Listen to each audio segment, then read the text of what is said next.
খুবই ইম্পর্টেন্ট একটা ল পাস হয়েছে।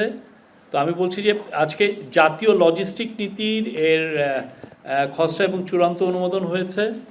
আজকে জাতীয় নগর নীতি নিয়ে একটু আলাপ হয়েছে, বাট এটা এই বিষয়ে এখনও কোনো সিদ্ধান্ত আসেনি। আর আজকে আগামী বছরের 2026-এর সরকারি ছুটির তালিকা অনুমোদন হয়েছে। এবং সবচেয়ে যেটা ইম্পর্টেন্ট ছিল সেটা হচ্ছে আজকে গুম প্রতিরোধ এবং প্রতিরোধ অধ্যাদেশ 2025-এর চূড়ান্ত অনুমোদন হয়েছে।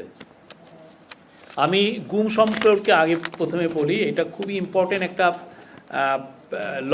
আপনি জানেন যে শেখ হাসিনার সময় বাংলাদেশে হাজার হাজার ছেলে মেয়ে গুম হয়েছে। তার মধ্যে গুম বিষয়ক যেটা কমিশন করা হয়েছে সেখানে কমপ্লেন্টের সংখ্যা প্রায় 2000, এবং ওই গুম কমিশনে যারা 5 জন যারা কমিশনের মেম্বার আছেন তারা তাদের রিপোর্টে বারবার বলছেন যে এটার সংখ্যা 4000-এর উপরে হবে, বিকজ যারা এসে তাদের কাছে রিপোর্ট করছেন গুমের, এইটার সংখ্যা দেখা যাচ্ছে যে এটা তারা বলছেন যে তাদের যেই সমস্ত নাম ওরা বলছেন তাতে এটা স্পষ্ট যে এদের সংখ্যা 4000-এর উপরে হবে।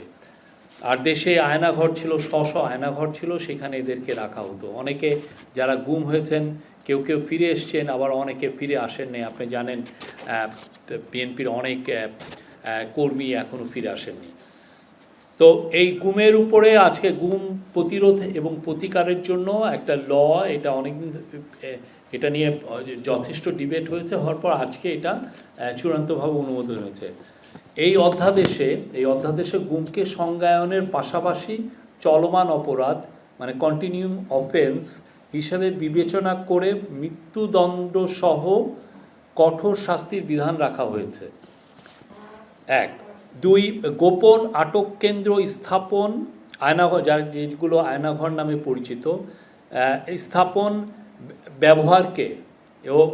ব্যবহারকে শাস্তিযোগ্য অপরাধ হিসেবে ঘোষণা করা হয়েছে। মানে আপনি স্থাপন এবং এটা ব্যবহারকে শাস্তিযোগ্য অপরাধ হিসাবে ঘোষণা করা হয়েছে। 3, জাতীয় মানবাধিকার কমিশন গুম সংক্রান্ত অভিযোগ গ্রহণ ও তদন্তের কমিশনকে গুম সংক্রান্ত অভিযোগ গ্রহণ ও তদন্তের ক্ষমতা প্রদান করা হয়েছে। 4 হচ্ছে খসড়া এই অধ্যাদেশে গুম প্রতিরোধ ও প্রতিকার এর লক্ষ্যে বিশেষ ট্রাইব্যুনাল গঠন, অভিযোগ গঠনের 120 দিনের মধ্যে বিচার সম্পন্নের বাধ্যবাধকতা, ভুক্তভোগী ও তথ্য প্রচারকারী ও সাক্ষীর অধিকার সুরক্ষা, ক্ষতিপূরণ এবং আইনগত সহায়তার নিশ্চয়তা প্রদান সংক্রান্ত বিধান অন্তর্ভুক্ত করা হয়েছে। 5, এছাড়া গুম প্রতিরোধ, প্রতিকার ও সুরক্ষার উদ্দেশ্যে তহবিল গঠন এবং তথ্য ভাণ্ডার প্রতিষ্ঠার বিধানও সংযোজিত হয়েছে।